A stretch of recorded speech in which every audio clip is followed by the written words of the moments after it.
Hello students, आज आपण semester second चालू करतो आहे. या सेमिस्टर सेकंडमध्ये 2 पेपर आहेत, पेपर नंबर 3 आणि पेपर 4.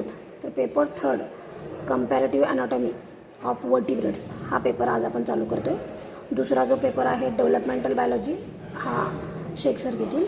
तर या पेपरमध्ये 4 युनिट आहेत, युनिट फर्स्ट, युनिट सेकंड, 3 आणि 4. तर आज आपण युनिट फर्स्ट चालू करतो आहे. तर या युनिट फर्स्टचा जो सिलेबस आहे तो पहा. युनिट फर्स्ट पेपरचं नाव आहे कंपॅरेटिव्ह ॲनाटॉमी ऑफ वर्टिब्रेट्स. आपण पहिल्या सेमिस्टरमध्ये वर्टिब्रेटचं जनरल कॅरेक्टरिस्टिक्स क्लासिफिकेशन पाहिलेलं आहे, एक्झाम्पल पाहिलेले आहेत. आता इथं आपण कंपॅरेटिव्ह स्टडी करणार आहोत या पेपरमध्ये. पूर्णपणे या पेपरमध्ये वर्टिब्रेटमध्ये जेवढे काही क्लास येत असतात, या प्रत्येक क्लासमध्ये म्हणजेच वर्टिब्रेटमध्ये जे काही ॲनिमल येतात ह्या प्रत्येक ॲनिमलचा कंपॅरेटिव्ह स्टडी करणार आहोत. हा कंपॅरेटिव्ह स्टडी स्टार्ट होतो आहे की सुरुवातीला जनरल कॅरेक्टर्स किंवा हा जो वर्टिब्रेट आहे याचे ॲन्सेस्टर कोण आहे, याचं ओरिजिन कोण आहे किंवा कधी याचं ओरिजिन झालं. त्याच्यानंतर कंपॅरेटिव्ह स्टडीमध्ये पहिल्या युनिटमध्ये आपण इंटिग्युमेंटरी सिस्टीम पाहणार आहोत की ज्याच्यामध्ये वर्टिब्रेटमध्ये जे काही ॲनिमल येतात या प्रत्येक ॲनिमलमध्ये स्किनचं जे काही स्ट्रक्चर आहे याच्यामध्ये काय डिफरन्स आहे. म्हणजे एकंदरीत वर्टिब्रेटमधल्या पूर्णपणे सगळ्या ॲनिमलमधल्या आपण काय पाहणार आहोत, इंटिग्युमेंटरी सिस्टीम पाहणार आहोत, स्किनला अटॅच अनेक डेरिव्हेटिव्स पाहणार आहोत. त्याच्यानंतर वर्टिब्रेटमधले जे काही ॲनिमल येतात याच्यामधली स्केलेटल सिस्टीम पाहणार आहोत. मग ती स्केलेटल सिस्टीम ॲक्झाईल स्केलेटन असेल किंवा अपेंडिक्युलर स्केलेटन असेल. जनरली आपल्याला अपेंडिक्युलर स्केलेटन हा स्टडी करायचा आहे की ज्याच्यामध्ये लिम्स आहेत, गडल्स आहेत. म्हणजे प्रत्येक ॲनिमलमधले वर्टिब्रेट जिथून स्टार्ट झाला त्याच्यानंतर पूर्णपणे वर्टिब्रेटमधले जिथं एंड होणार आहे तिथले सगळ्यांचा कंपॅरेटिव्ह स्टडी आपण या पेपरमध्ये करणार आहोत. तर पहिलं युनिट आहे ज्याच्यामध्ये आपण इंटिग्युमेंटरी आणि स्केलेटल सिस्टीमचा कंपॅरेटिव्ह स्टडी करणार आहोत. त्याच्यानंतर जे सेकंड युनिट आहे याच्यामध्ये सेकंड युनिटमध्ये आपण पाहणार आहोत डायजेस्टिव्ह सिस्टीम. आता डायजेस्टिव्ह सिस्टीम इथं आपण फिजिओलॉजी न पाहता प्रत्येक ॲनिमलमधली वर्टिब्रेटमधल्या प्रत्येक ॲनिमलमधली सिस्टीम कशा पद्धतीनं इथं काय केलेली आहे, डिफरन्शिएटिव्ह आहे किंवा युनिक जे त्यांचं हॅबिटॅट आहे त्याच्यावरून कशा पद्धतीनं चेंज झालेली आहे किंवा जे काही फीडिंग हॅबिटॅट आहे याच्यावरून डायजेस्टिव्ह ऑर्गनमध्ये जे काही डिफरन्स आहे ते पाहणार आहोत. दुसरा टॉपिक आहे रेस्पिरेटरी सिस्टीम. रेस्पिरेटरी सिस्टीममध्ये जे काही रेस्पिरेटरी ऑर्गन्स आहेत वर्टिब्रेटमध्ये येणारे, फॉर एक्झाम्पल गिल्स असेल, लंग्स असेल, स्किन असेल, air sac, accessory respiratory organ. म्हणजेच पहिल्या सेमिस्टरमध्ये आपण इन जनरल स्टडी केलेला आहे की ज्याच्यामध्ये फक्त जनरल कॅरेक्टरिस्टिक आणि क्लासिफिकेशन पाहिलेलं आहे. याच्यानंतर जेव्हा या पेपरचा स्टडी करतो तेव्हा आपल्याला वर्टिब्रेट असेल किंवा इनवर्टिब्रेट असेल याचा जेव्हा कंपॅरेटिव्ह स्टडी केला जातो तेव्हा आपल्याला हा जो सिलेबस आहे तो तुमच्या भविष्याच्या दृष्टीनं फार महत्त्वाचा आहे किंवा की जिथं आपल्याला हा स्टडी केल्यानंतर वर्टिब्रेट आणि इनवर्टिब्रेटमध्ये कोणत्याही पद्धतीचा डाऊट राहत नाही.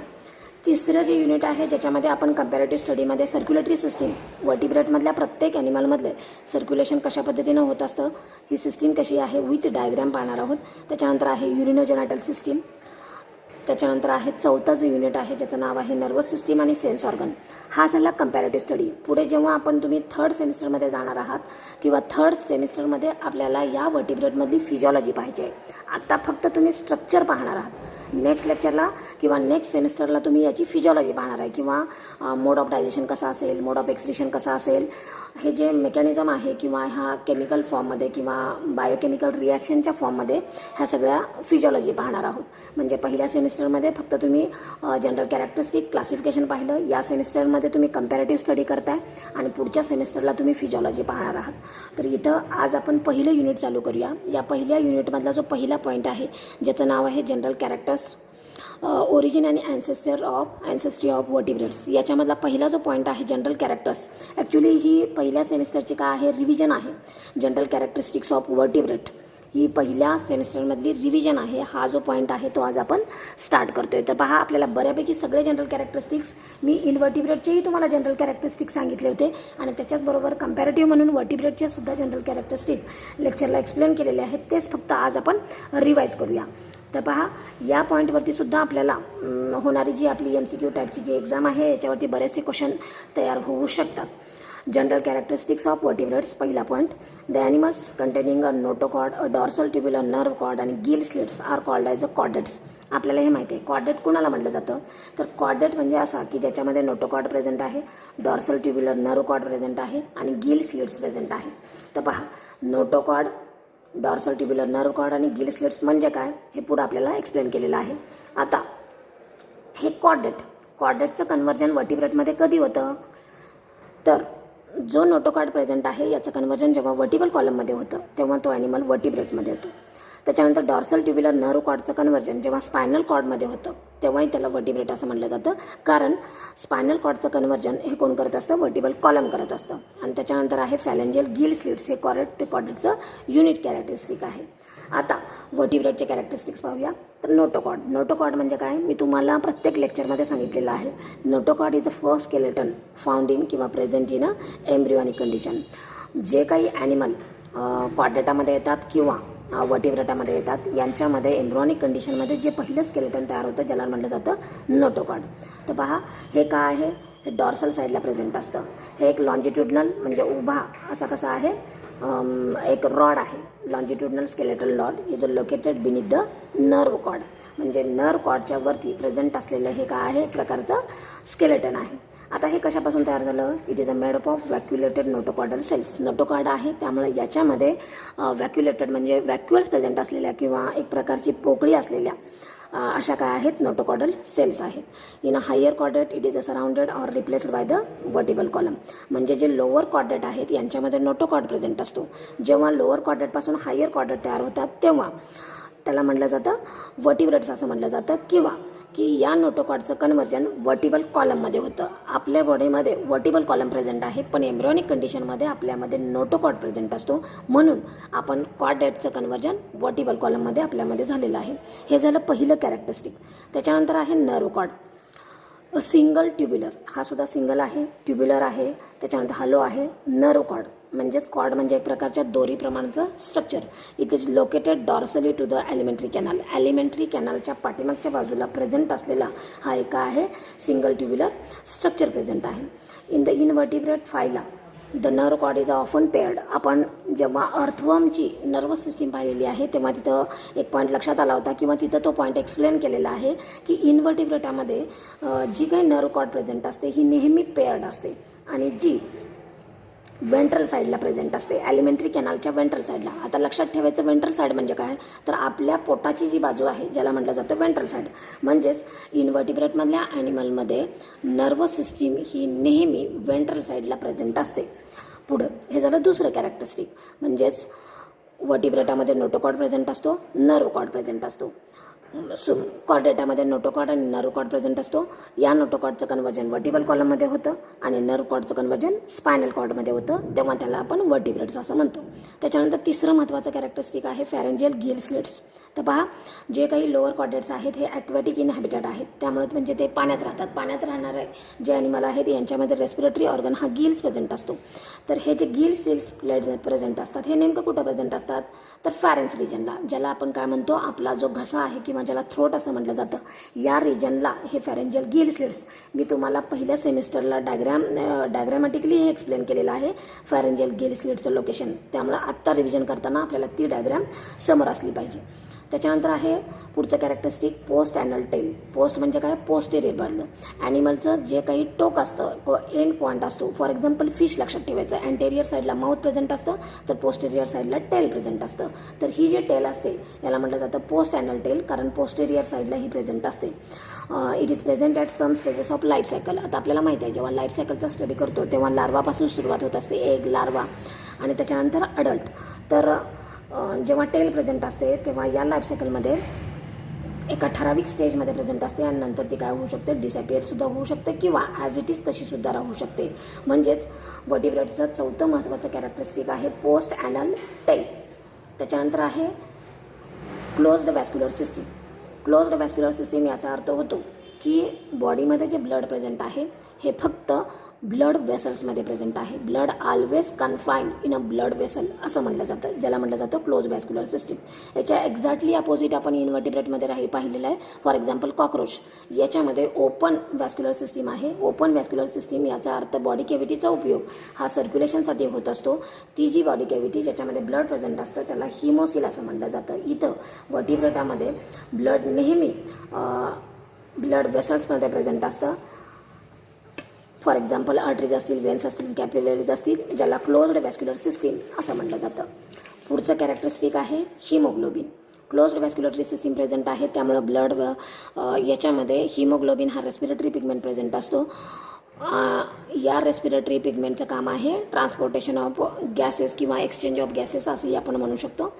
त्याच्यानंतर पुढचं कॅरेक्टरिस्टिक आहे, हार्टची लोकेशन सांगितलेली आहे. वर्टिब्रेटामध्ये हार्ट नेहमी वेंट्रल साईडला प्रेझेंट असतं, कारण डॉर्सल साईडची जागा ही कुणी घेतलेली असते, वर्टिबल कॉलमने घेतलेली असते.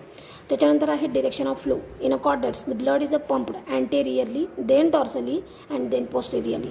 हा पॉईंट जेव्हा आपण कंपॅरेटिव्ह स्टडी सर्क्युलेटरी सिस्टीम किंवा हार्टचा जेव्हा कंपॅरेटिव्ह स्टडी करणार आहोत तेव्हा अतिशय महत्त्वाचं आहे की कॉर्डेटामध्ये ब्लडचं पंपिंग होत असताना ते पहिल्यांदा अँटेरियर साईडला जातं, म्हणजेच हेड रिजनला जातं. त्यानंतर ते डॉर्सलला जातं, म्हणजे बॅक साईडला जातं. आणि त्यानंतर ते कुठं जात असतं, आपल्या बॉडीचा एंड पॉईंट ज्याला आपण काय म्हणतो, पोस्टेरियर साईड म्हणजे लेग रिजनला जात असतं. त्याच्यानंतर आहे की या वर्टिब्रेटामध्ये हिपॅटिक पोर्टल सिस्टीम प्रेझेंट असते, कारण लिव्हर थ्रू काय होत असतं, हे ब्लड ट्रान्सपोर्ट केलं जातं किंवा पहिल्यांदा हे ब्लड कुठं जात असतं, ब्लडला जात असतं, सॉरी लिव्हरकडे जात असतं, म्हणून याला म्हटलं जातं हिपॅटिक पोर्टल सिस्टीम. आता याच्यामध्ये नेमकं काय होतं, the food laden blood from the alimentary canal is carried to the liver through a hepatic portal vein. याचा अर्थ असा होतो, आपण जे खाल्लेलं फूड आहे हे ब्लडमध्ये मिक्स होतं, म्हणजेच ब्लडमध्ये ह्या फूडचं काय राहतं, एक प्रकारचं काय राहत असतं, कॉम्पोजिशन, किंवा याला शब्दशः अर्थ म्हटलं तर या ब्लडमध्ये या फूडचं काय राहत असतं, ओझं राहत असतं. हे ओझं कुठून आलेलं असतं, एलिमेंटरी कॅनलमधून आलेलं असतं. त्याच्यानंतर ते कुठं जातं, लिव्हरकडे जातं थ्रू हिपॅटिक पोर्टल व्हेन. म्हणून हिपॅटिक पोर्टल सिस्टीम ही वर्टिब्रेटामध्ये प्रेझेंट असते. त्याच्यानंतर आहे बायलॅटरल सिमेट्री. हा पॉईंट आपण इनवर्टिब्रेटमध्येही पाहिलेला आहे की नंबर ऑफ सिस्टीम पाहिलेल्या आहेत ॲनिमल क्लासिफिकेशनच्या, की ज्याच्यामध्ये बायलॅटरल सिस्टीम म्हणजेच ॲनिमलचे दोन सारखे भाग इथं होले जातात की राईट साईड आणि left side is always equal. कधी, जेव्हा त्या ॲनिमल बॉडीचा कट आपण जेव्हा व्हर्टिकली घेतो तेव्हाच फक्त. All chordates are bilaterally symmetrical at least in the embryonic stage. म्हणजेच अडल्ट स्टेजमध्ये जरी होत नसले तरी एम्ब्रियॉनिक स्टेजमध्ये यांची बायलॅटरली सिमेट्री ही प्रेझेंट असतेच. त्याच्यानंतर पुढचं कॅरेक्टरिस्टिक आहे सिफॅलायझेशन. आता सिफॅलायझेशन याचा अर्थ असा होतो, पहा इनवर्टिब्रेटमध्ये आपण हा पॉईंट पाहिलेला आहे, जेव्हा नर्वस सिस्टीमचं ओरिजिन होत असतं आणि त्याच्यानंतर त्याचं इव्हॉल्युशन होतं तेव्हा सुरुवातीला पूर्ण ओव्हरऑल बॉडीमध्ये नर्व नेट प्रेझेंट असतं. त्याच्यानंतर नर्व सेल ॲग्रिगेट होतात, गँग्लिऑनमध्ये त्याचं कन्व्हर्जन होतं. त्याच्यानंतर बॉडीच्या एका पर्टिक्युलर साईडला त्या काय होतात, असेंबल्ड होतात. ही जी प्रोसेस आहे याला म्हटलं जातं सिफॅलायझेशन. म्हणजेच नर्वस सिस्टीम एका टोकाला जाते, ते जे टोक असतं ज्याला म्हटलं जातं अँटेरियर साईड किंवा त्या ॲनिमलचं हेड रिजन असं म्हटलं जातं. इथं या प्रोसेसला म्हटलं जातं cephalization. In bilateral symmetrical animal there is a concentration of nervous tissue आणि sense organs in or towards the head. म्हणजेच हेड रिजनमध्ये किंवा हेड रिजनच्या दिशेनं हे नर्वस टिश्यू किंवा सेन्स ऑर्गन याचं लोकेशन ठरलं जातं. This process is known as a cephalization. याच्यावरती क्वेश्चन हा विचारला जाऊ शकतो. त्याच्यानंतरचा पुढचं कॅरेक्टरिस्टिक आहे रेस्पिरेशन.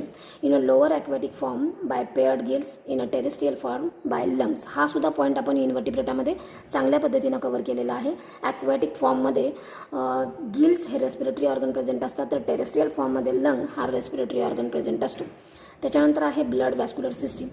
आता पहा, कंपॅरेटिव्ह स्टडीमध्ये तर पाहायचंच आहे, पण इन जनरल आपल्याला माहिती पाहिजे की ब्लड व्हॅस्क्युलर सिस्टीम जी कॉर्डेटामध्ये किंवा वर्टिब्रेटामध्ये प्रेझेंट असते, याच्यामध्ये हार्ट हे नेहमी वेंट्रल साईडला प्रेझेंट असतं.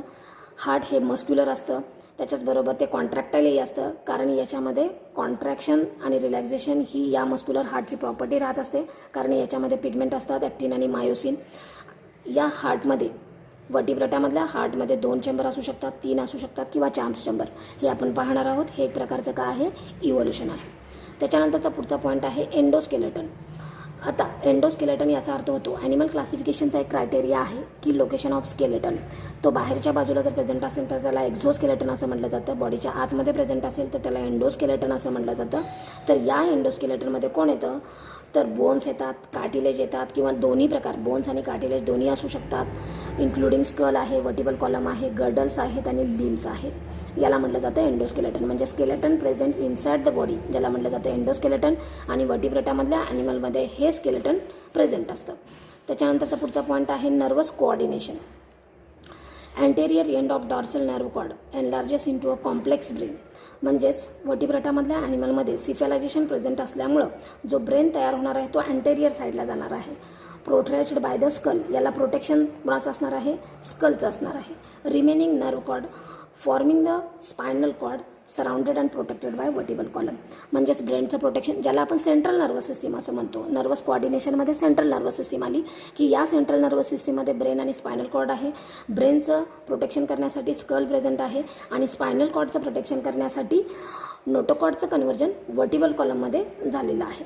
पुढं त्याच्यानंतरचं पुढचं महत्त्वाचं कॅरेक्टरिस्टिक आहे sense organ. Special sense organs include pair of आयज, पेअर ऑफ ऑडिटरी ऑर्गन्स. त्याच्यानंतर divide in a part from brain, की सेन्स ऑर्गनमध्ये आपल्याला बरेचसे सेन्स ऑर्गन माहिती आहे की ज्याच्यामध्ये आय आहे. त्याच्यानंतर ऑडिटरी म्हणजे की जे आपल्याला सेन्स ऑफ ज्याला म्हटलं जातं हिअरिंगचे जे ऑर्गन्स आहेत याच्यामध्ये ऑडिटरी ऑर्गन येतात. आणि त्याच्यानंतर आहे म्हणजे हे जे ऑर्गन आहे याचं जे कुणापासून तयार झालेले आहेत तर ब्रेनपासून तयार झालेले आहेत. कारण याच्यामध्ये ब्रेन स्पेशल टाईपच्या ज्या सेल्सपासून तयार झालेल्या आहेत ज्याच्यामध्ये सेन्सरी आहेत, मोटार आहेत आणि मिक्स्ड नर्व आहे. तर या नर्वचं हे काय राहतं, फंक्शन राहतं specially sense of smell, touch, hearing अशा पद्धतीनं. त्यामुळे याला काय म्हटलं जातं, which is they are divide in a part from a brain. त्याच्यानंतर महत्त्वाचं कॅरेक्टरिस्टिक आहे coelom. All chordates have true body cavity. इनव्हर्टिब्रेटामध्ये आपण पाहिलं काही ॲनिमल हे असिलोमेट आहेत, म्हणजेच बॉडी कॅव्हिटी ॲबसेंट आहेत. इव्हॉल्युशनमध्ये बॉडी कॅव्हिटी फॉर्स्टली, ज्याला आपण सुडोसिलोमेट असं म्हटलं जातं. हायर इनव्हर्टिब्रेटापासून एक महत्त्वाचं कॅरेक्टरिस्टिक आलं की ते म्हणजे कोण आहे, सिलोम. पण हे इनव्हर्टिब्रेटामध्ये झालं. जेव्हा आपण कॉर्डेट किंवा इनव्हर्टिब्रेटचं स्टडी करतो तेव्हा प्रत्येक कॉर्डेट किंवा इनव्हर्टिब्रेट याच्यामध्ये फुल्ली डेव्हलप्ड बॉडी कॅव्हिटी असते आणि ज्याच्यामध्ये लाईन एंटायरली विथ मिझोडम. कारण मिझोडमचं स्प्लिटिंग झाल्यामुळं जी बॉडी कॅव्हिटी तयार होते ही body wall and gut wall. याच्यामध्ये गट वॉल म्हणजे आपलं ॲलिमेंटरी कॅनल आणि बॉडी वॉल म्हणजे ज्याला आपण स्किन असं म्हणू. याच्यामधला जो स्पेस आहे ज्याला काय म्हटलं जातं, सिलोम असं म्हटलं जातं. इथं आपण 17 म्हणजे 17 काय पाहिलेले आहेत, जनरल कॅरेक्टरिस्टिक्स ऑफ वर्टिब्रेट्स. म्हणजे इथं या टॉपिकमधला पहिला पॉईंट आपला काय झालेला आहे, कव्हर झालेला आहे. नेक्स्ट लेक्चरला आपण ओरिजिन आणि ॲन्सिस्ट्री ऑफ वर्टिब्रेट्स हा पॉईंट पाहूया. सुरुवातीला याची रिव्हिजन करणं गरजेचं आहे. याच्यावरती मे बी 1-2 ऑब्जेक्टिव्ह टाईपचे क्वेश्चन विचारले जाऊ शकतात.